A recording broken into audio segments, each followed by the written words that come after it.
There is a moment. You probably did not see it coming. You were not performing anything, not strategizing, not carefully calibrating your behavior to produce a specific response. You were simply being yourself, fully, without the self-monitoring that the dynamic had previously required, and something shifted in them. Something that was not there before became present, a quality of attention that was different from the managed, carefully distanced attention that preceded it, a reaching that did not carry the usual plausible deniability, a presence that felt, for the first time, like it was choosing to be there, rather than tolerating being there. That moment is real. It happens.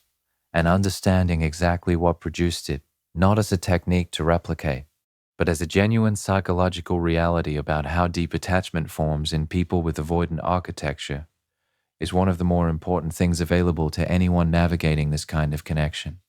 But before the explanation, something worth saying clearly. The moment described above, the moment the avoidant starts attaching deeply, is not something you can engineer, not something that arrives as the reward for correct behavior, not the output of a sufficient accumulation of the right strategies applied in the right sequence. It arrives when something genuine is present, on both sides, and the both sides part is the thing that tends to get left out of conversations about avoidant attachment, which focus almost exclusively on the avoidant psychology and treat the other person as a largely passive recipient of that psychology's expressions. This conversation is not going to do that, because the genuine connection that produces deep attachment in an avoidant requires something real from both people. And the something real from both people is worth understanding as clearly as the avoidant psychology itself. What deep attachment actually means for an avoidant, not the surface attachment. The avoidant is capable of surface attachment, connection that operates within the managed, ceiling present, reset after depth parameters that have been described extensively. That surface attachment is real within its constraints. The caring is genuine. The investment is present, but it is organized around the preservation of the escape hatch, around the maintenance of sufficient distance that the loss, if it comes, remains survivable. Deep attachment is different. It is the specific qualitative shift that occurs when the avoidance system, which was built to prevent the full weight of genuine dependence from landing, begins to allow the weight. Not all at once, not without significant internal resistance, but begins. The ceiling starts to move. The resets become less automatic. The escape hatch, while still technically present, stops being the primary organizing feature of how the avoidant is relating to the connection. That shift is one of the most significant things that can happen in an avoidance relational experience, because it is not something their system does easily, or often, or without cost. The architecture that was built to prevent deep attachment does not step aside quietly. It resists. It generates the deactivating strategies and the distancing and the subtle manufacture of reasons that the connection is more complicated than it seemed. And when the deep attachment happens anyway, when something is present that the architecture cannot successfully manage at its usual distance, it means something significant is occurring that the avoidance system has encountered very rarely. Understanding what produces that, what has to be present for the architecture to begin allowing the weight, is the psychology this conversation is about. The first condition, the absence of the chase, not the strategic absence, not the performed withdrawal designed to produce the specific response of the avoidant moving toward you, the genuine absence of the chase, the real interior not organized around their response quality, of someone who has genuinely redirected their primary energy toward their own life. Here is why this is the first condition rather than a technique within a larger strategy. The avoidance system is specifically, exquisitely sensitive to the quality of the other person's investment.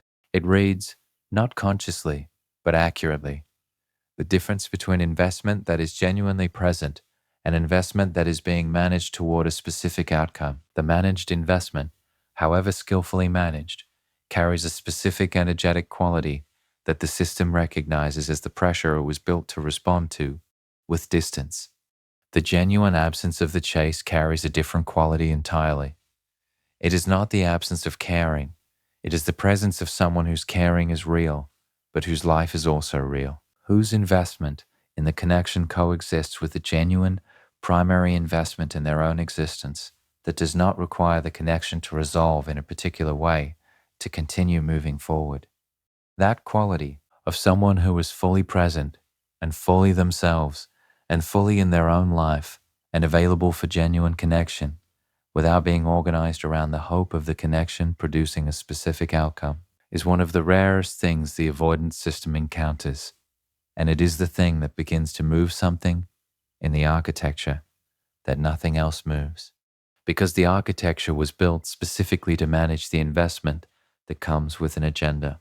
The pursuing, the needing, the connection to go somewhere, the hope organized around a specific outcome quality of investment that most people in these dynamics are bringing. The defense system has an extensive playbook for that investment. It knows how to create distance from it, how to manage it at a comfortable remove, how to maintain the escape hatch in its presence. It does not have the same playbook for the investment that is genuinely agenda-free. For the person who is fully there and fully okay regardless, that person does not trigger the usual defense protocols with the same reliability. And in the gaps where the protocols are not firing, the avoidance system begins to experience something it has been preventing itself from experiencing. The specific, undefended quality of genuine connection with someone who is not going to consume them if they allow it to be real. That experience is the beginning of the deep attachment. The second condition, genuine safety without the performance of safety. There is a difference between making someone feel safe and actually being safe to be around. And the avoidance system, whatever its limitations in the domain of direct emotional expression, is remarkably good at detecting that difference. Making someone feel safe is a behavior. It can be learned and applied and deployed with considerable skill. It involves the calibration of emotional temperature, the management of one's own reactions, the studied presentation of non-threatening availability. Many people in these dynamics have become highly skilled at this. They have learned the avoidance specific sensitivities and adapted their behavior accordingly. They have become, in a specific and not entirely false sense, safer to be around. Actually being safe is different. It is not a behavior. It is a quality of presence that emerges from genuine internal work, from having done enough of the undoing, of the installation, of the patterns that were activated by the dynamic, of the attachment anxiety that was producing the chase, that the safety is not something being performed. It is simply what is present when the performance is no longer necessary. The avoidance system knows the difference. It knows because performed safety has a specific texture, a quality of deliberateness that is not quite natural, a self-consciousness that communicates, beneath the skilled management, that the person is monitoring their own behavior in ways that only make sense if the behavior is being managed towards an outcome. An outcome-managed behavior, however well performed, is still outcome-managed, still carrying the agenda that the defense system was built to create distance from. Genuine safety has no texture of deliberateness. It is not monitoring itself. It is not producing specific behaviors toward a specific outcome. It is the natural quality of someone who has done enough internal work that their presence is not organized around what the avoidant does with it. That quality of genuine safety, specifically the safety that is present because it is real rather than because it is performed, is the second condition for deep attachment. And it requires something of the person who is present with the avoidant that none of the strategy-focused conversations adequately address. It requires genuine internal work, not the performance of the work, the actual thing. The third condition, admiration that is honest. This one is rarely discussed in the context of avoidant attachment, and it is worth discussing directly because it illuminates something important about what the avoidant is actually looking for beneath all of the defended distance. Avoidance, for all the architecture that prevents them from expressing their own worth directly, are deeply affected by genuine admiration, not flattery, not the managed warmth of someone who has learned to express appreciation as a technique for lowering the defenses, not the performance of being impressed, honest admiration, the specific, genuine, this is what I actually see in you quality of someone who has looked at the avoidant clearly, at their actual qualities, their actual mind, their actual way of being in the world, and finds it genuinely remarkable. The reason this matters for deep attachment is rooted in the avoidant's developmental history. The environment that produced the avoidant architecture was typically one in which the avoidant's interior world, their feelings, their needs, their particular way of experiencing things, was treated as inconvenient or invisible, or simply not the subject of consistent, genuine interest. What was visible and valued was typically the functional exterior, the competence, the self-sufficiency, the ability to not require things. So the avoidant learned to lead with the exterior, to present the competence and the self-sufficiency and the not requiring as the primary offering. And most relationships have accepted and responded to that offering without ever communicating genuine interest in what is underneath it. The person who sees underneath, who is genuinely curious about and genuinely admiring of the interior that the avoidant has learned to keep invisible, produces a specific, destabilizing experience. Because being genuinely seen, not managed, not assessed, not evaluated for the degree to which the qualities serve the other person's needs, is one of the things the avoidance system has the least defense against.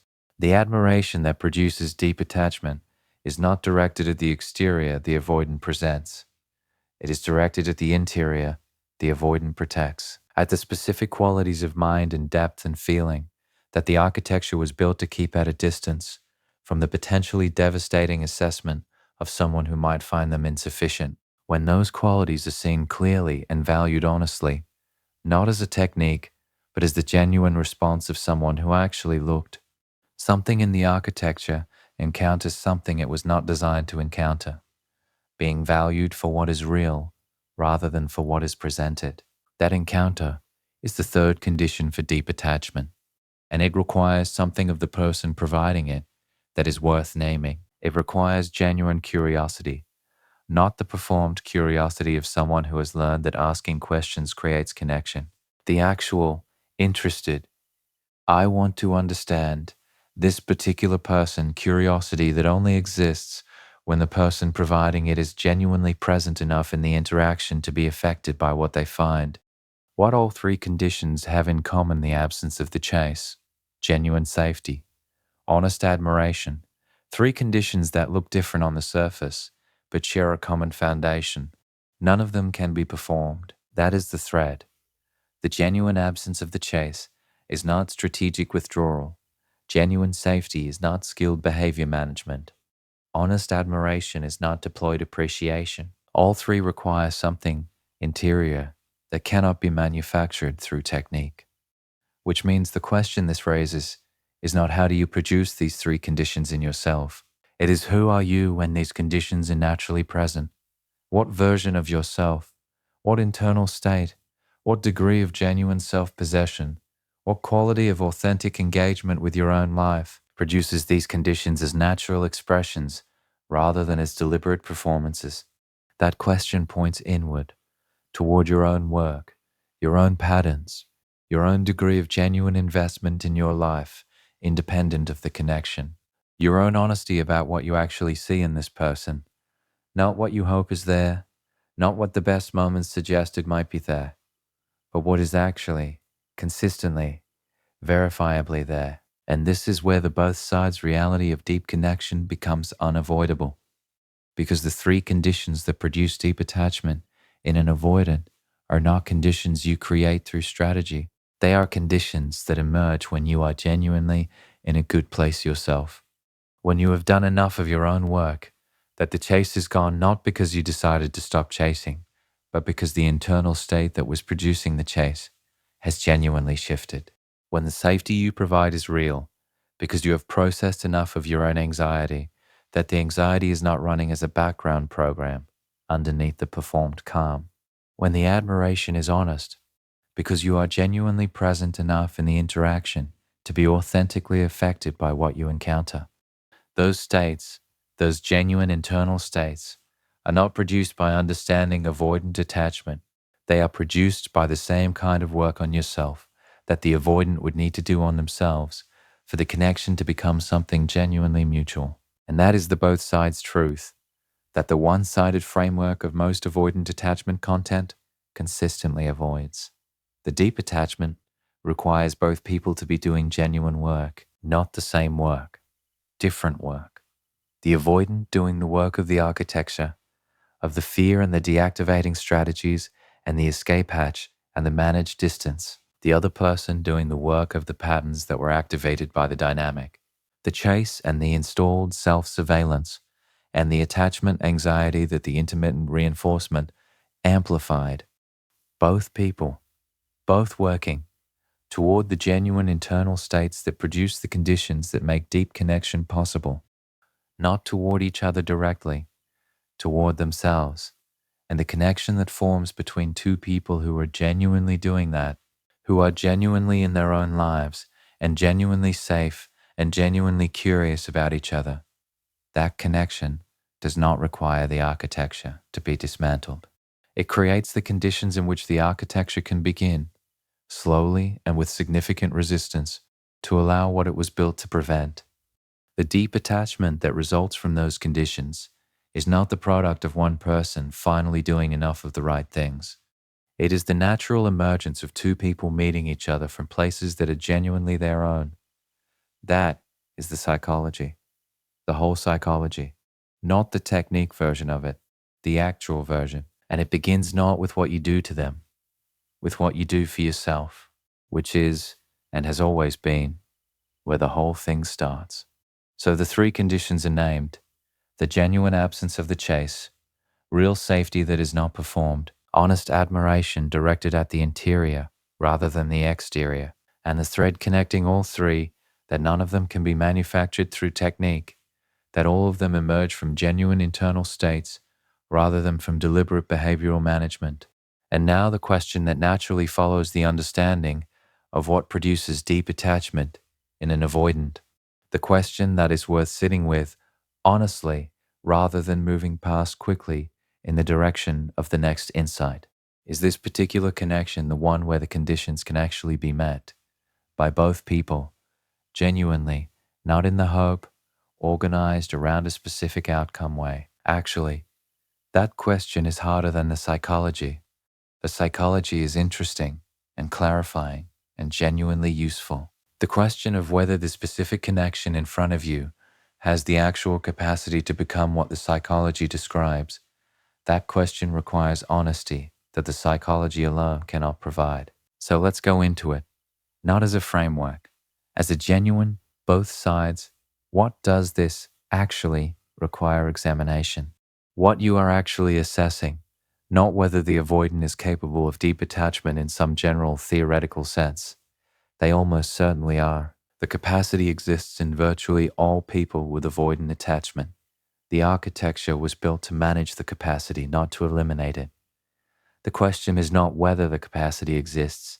The question is whether the specific conditions that allow the capacity to express itself, the three conditions described, and the additional conditions that follow from them, are present or genuinely developing in this specific relationship with this specific person at this specific point in time. That assessment requires looking at both people clearly, not the hope-filtered version of either, the actual version. On their side, is the avoidant someone who has some degree of genuine self-awareness about their own patterns? Not perfect self-awareness.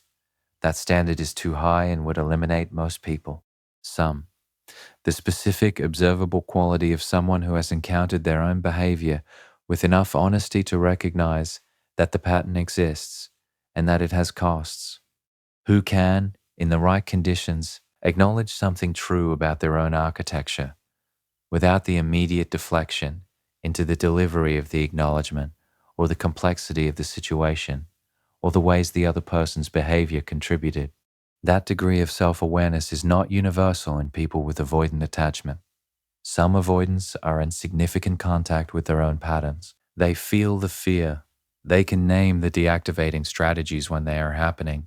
They carry a genuine, if often unacted on, awareness of what the architecture costs them and the people they connect with. Others are not. The patterns run entirely without conscious awareness. The blaming is complete. The defended life is experienced as simple self-sufficiency rather than as the specific fear-organized architecture it actually is. The distinction matters for the assessment because the three conditions, the absence of the chase, genuine safety, honest admiration, create the circumstances under which deep attachment becomes possible. But circumstances that become possible are only actualized if the person in them has enough access to their own experience to recognize what is happening and, at some level, allow it rather than manage it back into the defended distance. An avoidant, without some degree of self-awareness, cannot do that last part, cannot allow it, not because they are incapable of feeling the deep attachment when the conditions are present. They will feel it. But because without the self-awareness, the feeling will be immediately processed by the architecture into the usual outputs, the deactivation, the distancing, the manufacture of reasons the connection is more complicated than it seemed. The cycle resumes, not because the attachment was not genuine, because the system that processes the attachment has no interruption available. What you are bringing, the honest version. This is the part of the assessment that the one-sided framework avoids, and it is the part that this conversation committed to not avoiding. You are bringing yourself, all of yourself, including the parts that were shaped by your own history and activated by this dynamic in ways that are worth examining with the same honest clarity that you have been applying to the avoidance psychology, the attachment anxiety that the intermittent reinforcement amplified, the specific way the irregular reward conditioned your investment to be organized around the connection's resolution rather than around your own life's forward motion, the patterns in your own history that made this particular dynamic, the almost available, the ceiling present, the reset after depth, the escape hatch preserved, feel like something recognizable, like a specific texture of love that predates this relationship and found its echo here.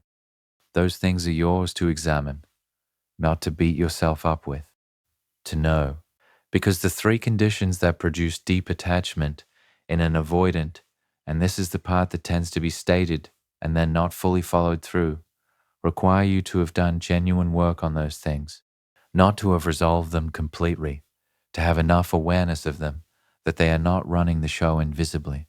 The absence of the chase requires that the internal state producing the chase has genuinely shifted. Not that you have learned to perform not chasing, that the anxiety underneath the chase, the specific fear that the connection will be lost if you stop pursuing it, has been examined honestly enough that it is no longer the primary driver of your behavior in the connection. The genuine safety requires that your own anxiety is regulated enough that it does not leak into the interaction as the subtle, managed pressure that the avoidance system reads as the thing to create distance from.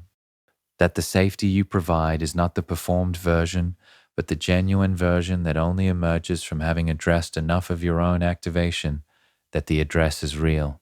The honest admiration requires that you are genuinely present enough in the interaction, not partly elsewhere in the management of the hope or the monitoring of the behavior, to actually encounter this person, rather than the version of this person that the hope has been constructing. That the admiration is directed at what is actually there, rather than at the projected version that the attachment has been idealizing. All of that is your work, and the honest assessment of where you are in that work, not the performed version, the actual version, is the most important part of evaluating whether the conditions for deep attachment are genuinely developing. The timing, reality, because even when both people are doing genuine work, even when the conditions are developing on both sides, there is a timing dimension that the framework tends to understate. The avoidance deep attachment does not emerge on a schedule that corresponds to your readiness for it. It emerges on the schedule of the architecture's gradual, non-linear, frequently interrupted loosening, which is slow, which involves periods of apparent regression where the deactivating strategies reassert themselves and the ceiling returns and the resets happen again, which does not produce visible, confirmable progress on any timeline that the hope finds comfortable. And your own genuine work, the real version, not the performed version, takes longer than the desire to have it done would prefer. The genuine absence of the chase requires time in which the conditioning is actually replaced by different experience. The genuine safety requires repeated encounters with your own anxiety, in which the anxiety is genuinely processed rather than managed. The genuine, honest admiration requires enough presence in your own life that you are actually available to encounter another person rather than the projection the attachment has built. Both processes take time, real time, the kind that cannot be accelerated by understanding the psychology more clearly or applying the framework more skillfully or being more disciplined about the practices, which means the timing question is not only about whether the conditions are developing, it is about whether the conditions are developing on a timeline that is compatible with what you actually need. Whether the genuine work on both sides is moving at a pace that corresponds to a real life being lived, rather than to a life being held in suspension, pending the connection's resolution. That compatibility is not something the framework can assess for you.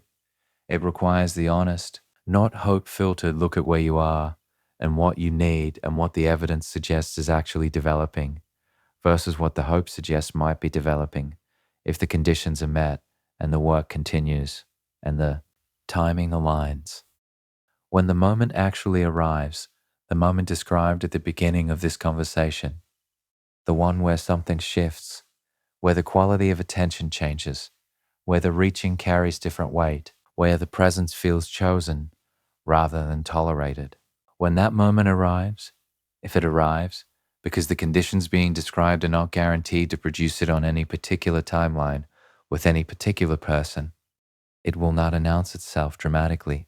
It will not feel like the resolution the hope was organized around. It will feel, more likely, like a quiet shift in the texture of ordinary interactions, a quality of being actually seen rather than managed at, a reaching that is not covered by the usual plausible deniability, a consistency that is not the product of pressure, but the natural expression of someone who is no longer primarily organized around the escape hatch. And your ability to receive that moment, to recognize it accurately, rather than overreading it into the complete resolution of everything, or underreading it as another instance of the temporary warmth that preceded the usual retreat, depends entirely on where you are in your own work. The overreader, the person whose hope is still the primary filter, will take the moment and make it the beginning of the old dynamics resumption, will flood back into the full availability before the evidence of genuine change has had time to constitute a pattern, will treat the shift in texture as the arrival of everything the connection was always supposed to become, and move at the speed of the relief rather than the speed of the evidence. The underreader, the person whose protection has become the primary filter after enough cycles of the temporary warmth being mistaken for genuine shift, will dismiss the moment as another instance of the pattern, will hold the ruthlessness past the point where the ruthlessness serves growth and into the territory where it serves defense, will miss the genuine shift because the defenses built against the false shifts have become indiscriminate. The person who can receive the moment accurately, who can hold both the genuine openness to what might be real and the clear-eyed assessment of what the evidence actually shows, is the person who has done enough work on both sides, on the overreading and the underreading, on the hope and the defense, on the chase and the ruthlessness, on all of it. That person is not a finished product. Nobody arrives at the moment of genuine connection as a finished product, but they are someone who is genuinely in the work, who is actually engaged with their own patterns, who is honestly assessing the evidence rather than filtering it through the preferred conclusion. That person is who you are becoming through all of this. Through the understanding and the undoing, and the ruthlessness and the forward motion, and the honest sitting with the both sides reality that most of the one-sided framework avoids, what genuine connection with an avoidant actually requires the honest answer, not the hope-organized version, the actual answer. It requires two people who are both genuinely engaged with their own patterns, the avoidant with the architecture, the fear, the deactivating strategies, the escape hatch, the managed distance. The other person with the patterns, the dynamic activated, the chase, the installation, the attachment, anxiety, The ways the intermittent reinforcement organize the investment around the connection's resolution rather than around the life. It requires time that is not held hostage to the connection's resolution. Both people continuing to live genuinely, to move forward, to invest in their own lives, to be actually present in their own existence, regardless of where the connection is at any given moment. It requires honesty about the evidence, not the hope's reading of the evidence, not the defense's reading of the evidence, the actual patient pattern over time reading of what is genuinely developing versus what the preferred conclusion wants to be developing. It requires the willingness to hold the both sides reality without collapsing it into the one-sided version that is more comfortable, without making the avoidant the entire story or making your own patterns invisible, without making the connection either the inevitable destination or the inevitable disappointment, just holding the honest complexity of two people with real histories, trying to build something real together, which is what every genuine connection is, which is what this one can be if both people are doing the genuine work.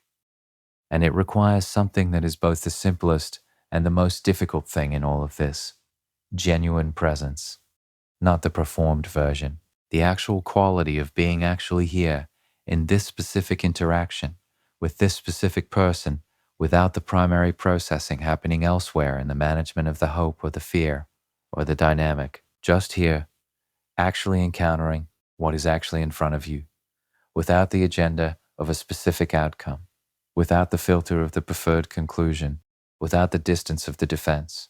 Here, present, real. That presence in you and in the avoidant when the conditions allow it is where the deep attachment actually forms, not in the strategy, not in the framework, not in the accumulation of correctly executed practices, in the moment of genuine encounter between two people who are both, for once, actually there. That moment is worth everything this conversation has covered, worth everything the whole arc has covered, not because it resolves anything, because it is real, and real between two people who have done the genuine work of becoming capable of it. It's the whole point. It was always the whole point. Here is what nobody tells you about the moment deep attachment actually forms. In an avoidant, it does not feel the way either of you expected. Not for them, not for you. For them, it feels like losing ground, like something that was manageable becoming unmanageable, like the specific disorienting experience of caring about an outcome they cannot control, which is terrifying to a system that organized itself entirely around controlling outcomes by not caring about them enough to be devastated by them. For you, it tends to arrive not as the dramatic breakthrough the hope was building toward, but as something quieter, a change in texture, the specific quality of being actually encountered rather than managed at, something in their presence that is different, not announced, not explained, just different, in the way that real things tend to be different from performed things. Real things do not announce themselves. They are simply there. And the question this raises, the one worth sitting with honestly, is what produced it, not as a technique to replicate, as genuine understanding of a genuine psychological event. The moment the architecture stops being the primary thing, the avoidance architecture, the managed distance, the ceiling, the escape hatch, the deactivating strategies, is not a permanent fixed structure. It is a responsive one. It activates in response to specific conditions, and it loosens in response to different ones. Understanding which conditions produce which response is the psychology this script has been building toward. The architecture activates most reliably in the presence of what it was built to manage: emotional demand, the pressure of someone whose investment is organized around a specific outcome, the specific quality of need that communicates, without words, through the texture of the interaction, that the other person's okayness is contingent on the avoidance response, the reaching that is really asking, will you stay? The warmth that is really asking, am I enough? The presence that is really asking, please choose me. None of that is wrong to feel. All of it is human. But all of it is legible to the avoidance system as the thing it was specifically designed to create distance from.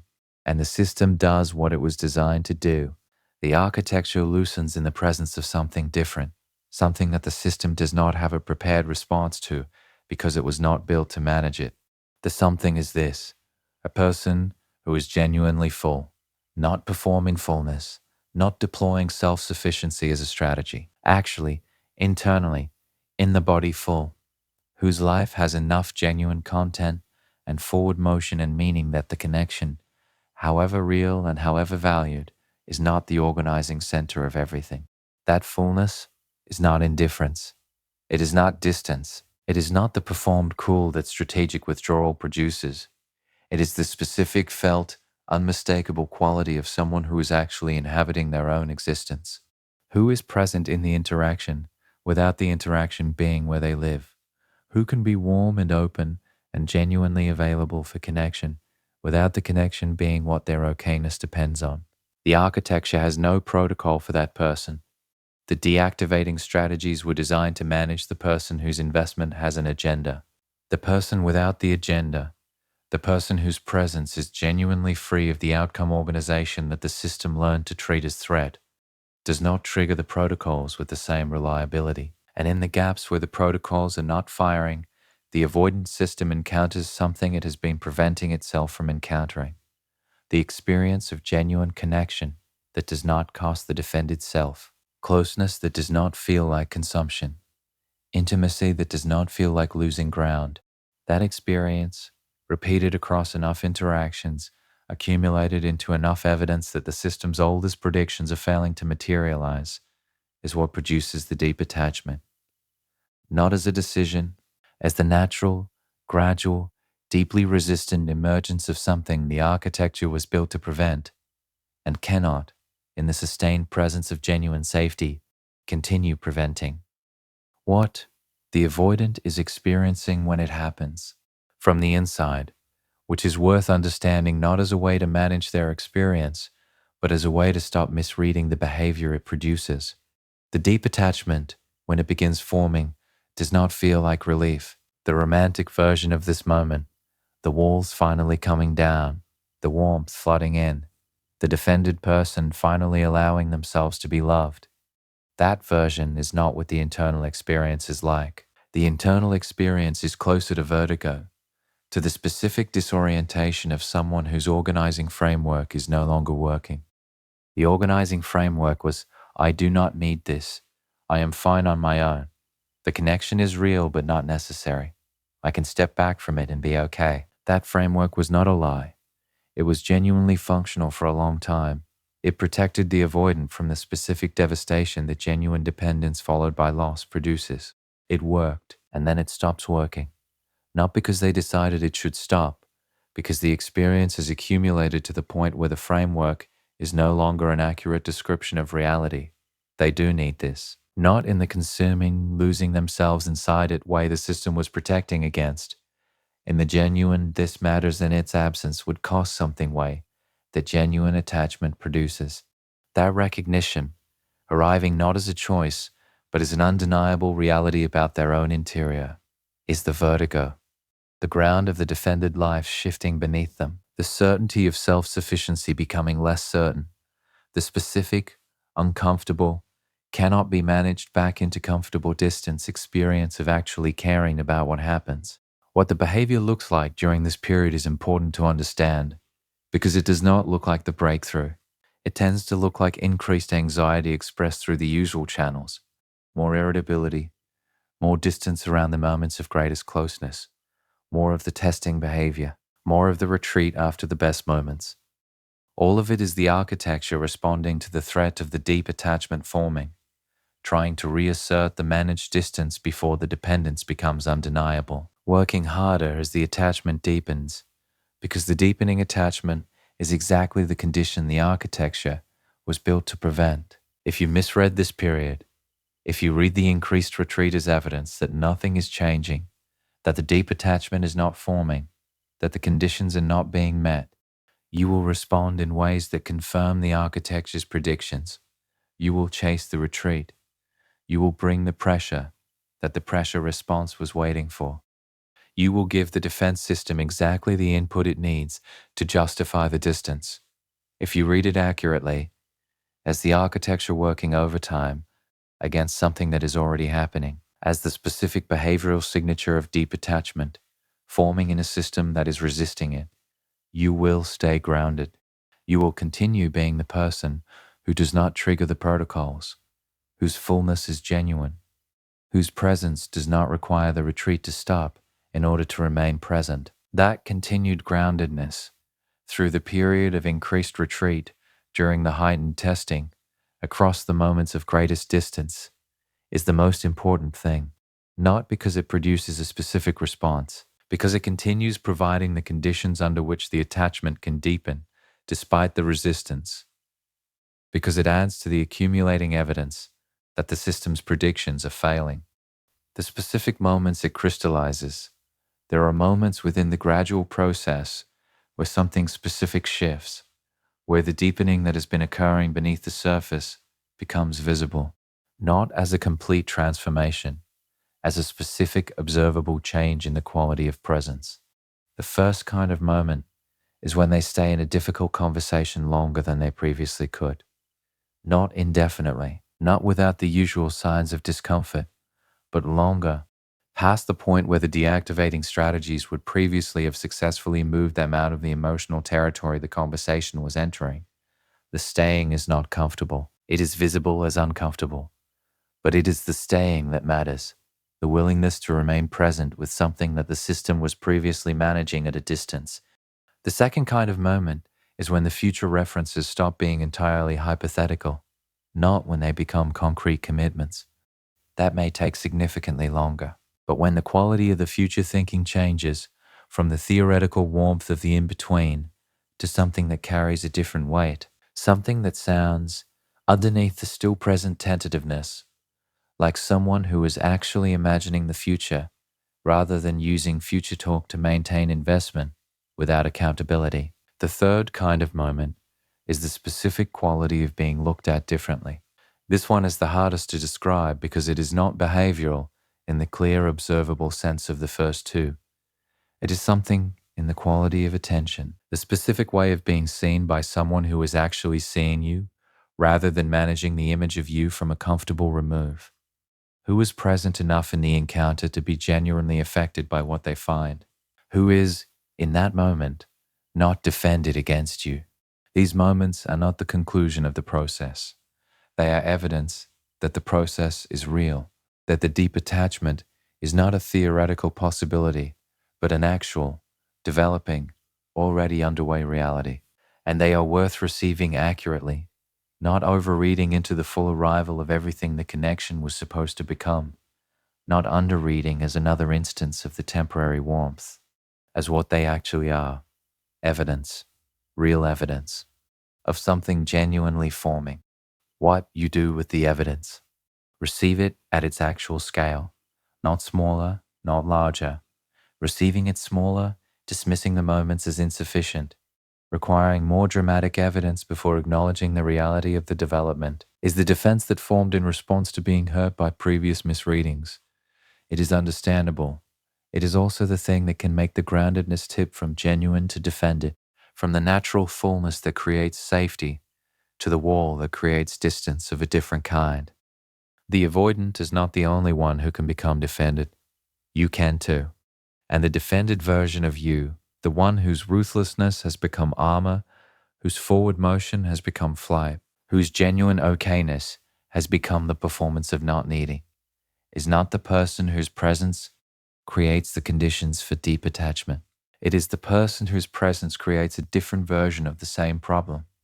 Two defended people, both protecting themselves, neither genuinely encountering the other, receiving the evidence larger, treating the moments as the arrival of the resolution, moving at the speed of the relief, flooding back into the full availability before the pattern has had time to constitute genuine change, is the other misreading. The hope-organized one, the one that collapses the groundedness that was providing the conditions and restores the dynamic that the groundedness was replacing. The accurate receiving is the middle, present to the evidence without being consumed by the hope it activates, warm toward the movement without flooding the space it is tentatively entering, open to what is developing without abandoning the genuine fullness that made the developing possible. That middle is not a position you hold through discipline. It is the natural expression of someone who is genuinely doing the work on both sides, whose presence is real rather than performed, whose life is actually full rather than apparently full, who is actually here rather than managing the appearance of being here, which is the whole thing, which has been the whole thing throughout, not the framework, not the strategy, not the accumulated understanding of every dimension of avoidance psychology. The genuine, unglamorous, daily imperfect reality of being actually present in your own life and actually present in the connection simultaneously, without choosing between them, without sacrificing one for the other, both, at the same time, as the natural expression of someone who has done enough genuine work that the both is no longer a contradiction. That person, present in their life and present in the connection, full and open simultaneously, grounded and warm without either cancelling the other, is the person whose presence creates the conditions for deep attachment in an avoidant, not through technique, through being genuinely, actually, irrevocably themselves. That is the exact moment. Not a single moment, a quality of presence sustained across enough moments that the architecture encounters something it cannot indefinitely manage at a distance, and begins, slowly, to stop trying to. Something happens when the deep attachment is actually forming, and both people are genuinely present in it. Something that the framework, however accurate, however carefully built, does not quite capture, because the framework describes the process from the outside, and the process, from the inside, has a quality that description flattens. It is ordinary, that is the thing. The deep attachment, when it is real, does not live primarily in the dramatic moments. It does not announce itself in the breakthroughs or the crystallizing moments or the specific instances where the architecture visibly loosens. It lives in the ordinary, in the texture of Tuesday, in the specific unremarkable quality of two people who have both done enough of their own work that being together does not require the management of a dynamic. That ordinariness is worth sitting with, because the entire arc of this conversation and of the experience that brought you to it has been characterized by the opposite of ordinariness, by intensity, by the specific, consuming aliveness of something unresolved, by the particular quality of feeling that the intermittent reward produces, which is not the feeling of genuine connection, but the feeling of genuine connection mixed with anxiety and relief, alternating in a way that the nervous system registers as more vivid than the steady baseline of something that simply works. The deep attachment that forms when the conditions are genuinely met does not have that quality. And this is worth being honest about, because some people, arriving at the genuine connection they were working toward, find it less immediately activating than the dynamic it replaced, find the steadiness quieter than expected, find the absence of the anxiety, the absence of the specific aliveness that the uncertainty produced, feeling at first like something is missing. Nothing is missing. The anxiety is missing. And the anxiety was never the love. It was the nervous system responding to the specific pattern of a regular reward. Its absence is not the absence of depth. It is the presence of something the nervous system has not yet learned to register as sufficiently alive, because it has been calibrated to the heightened state of chronic uncertainty. The recalibration takes time, and it is worth knowing it will be needed, so that when the genuine connection arrives, steadier, more ordinary, less consuming in the anxiety relief cycling way, you do not mistake the absence of the anxiety for the absence of the feeling, what both people are learning simultaneously. Because the deep attachment forming is not only something happening in the avoidant, it is something happening in both people. And what each person is learning through the process of it is worth naming. The avoidant is learning, slowly, non-linearly, against significant internal resistance. That genuine dependence does not produce the devastation the architecture was built to prevent. That caring about an outcome they cannot control is survivable. That closeness does not require the defended self to disappear. That the person in front of them is not the original environment that shaped the architecture. That the vulnerability of genuine attachment as terrifying as it is to the system that organized itself around its prevention, does not end the way the system always predicted it would end. That learning is not intellectual. It cannot be. The architecture was not built through intellectual understanding, and it does not change through it.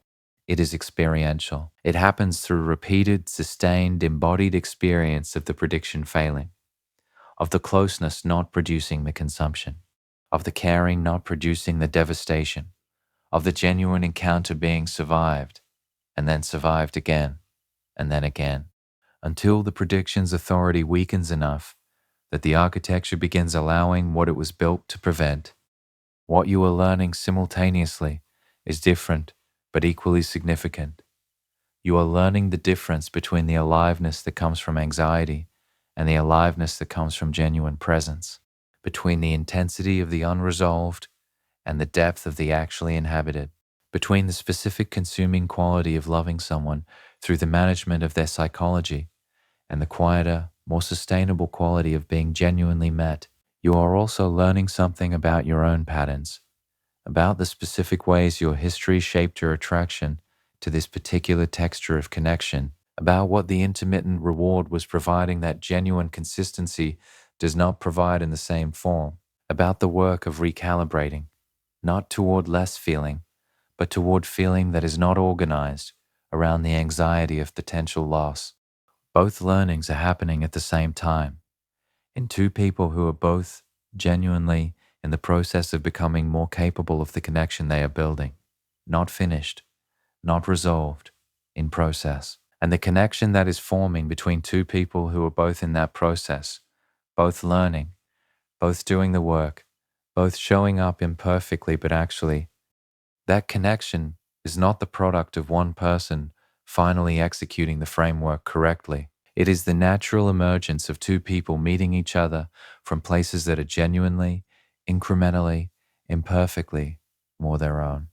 The practical reality of this stage, not the framework version, the actual, daily, what does this look like on a Wednesday version? It looks like conversations that go somewhere without one person managing the depth and the other person managing their response to it, where two people are both actually present in what is being said, rather than one person fully in it and the other person half in it and half in the processing of whether the depth is too much. It looks like the repair after difficulty, not the avoidance of difficulty. Genuine connection between two real people with real histories produces difficulty. But the repair, the ability to come back after something hard, without the hard thing becoming the evidence that the connection cannot survive difficulty. The avoidance staying in the repair rather than using the difficulty as the justification for the distance. You receiving the repair without the anxiety that the difficulty produced still running at full volume through the receiving.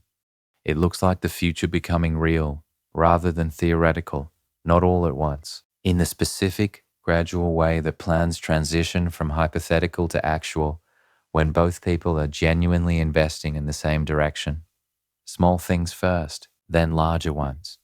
Not because the commitment was declared, but because the investment is naturally expressing itself in the concrete, rather than only in the hypothetical. And it looks like both people being sometimes bad at this, because the architecture does not fully dismantle on any timeline, because your own patterns do not fully resolve, because genuine connection between two real people is not the clean, framework executing experience that the understanding makes it sound like. It is two people with histories and fears and the specific unglamorous reality of being human, trying to build something real together, getting it wrong sometimes, repairing, continuing. The continuing is the whole thing, not the perfect execution of the conditions, the genuine, imperfect, both people actually trying continuing. What makes this connection different from what preceded it? Because it is worth naming directly. The connection that the deep attachment produces when the conditions are genuine and both people are doing real work is categorically different from the dynamic that preceded it, not a better version of the same thing, a different thing entirely. The dynamic that preceded it was organized around the management of distance. On the avoidance side, the maintenance of the escape hatch. On your side, the management of the hope and the anxiety and the installation and the chase. Both people primarily engaged with their own psychology's response to the dynamic rather than with each other. The connection that the deep attachment produces is organized around the actual encounter. Two people primarily engage with each other with what is genuinely there between them, with the specific irreplaceable quality of this particular connection between these particular people during this particular time. That shift from the management of the dynamic to the actual encounter is what genuine connection feels like, and it is worth knowing that it feels different from what the dynamic produced. Not more dramatic, more real, not more consuming, more present, not more intense in the anxiety relief way, more alive in the genuine depth way. The difference between those two kinds of aliveness is what all of this has been pointing toward. The entire arc, every script, every framework, every practice, not the intensity of the unresolved, the depth of the actually met. That depth is what two people who are both genuinely doing the work can build together, slowly, imperfectly, with the architecture still present on one side and the patterns still present on the other, but building, actually building towards something that neither the avoidance defended life nor the anxiously organized hope could have accessed alone, together, which is the point, which was always the point. Two people, both real, both working, both genuinely present in the ordinary texture of a connection that is actually finally mutual. That is the exact moment avoidants start attaching deeply, not a moment, a direction, two people moving in it together. That is everything.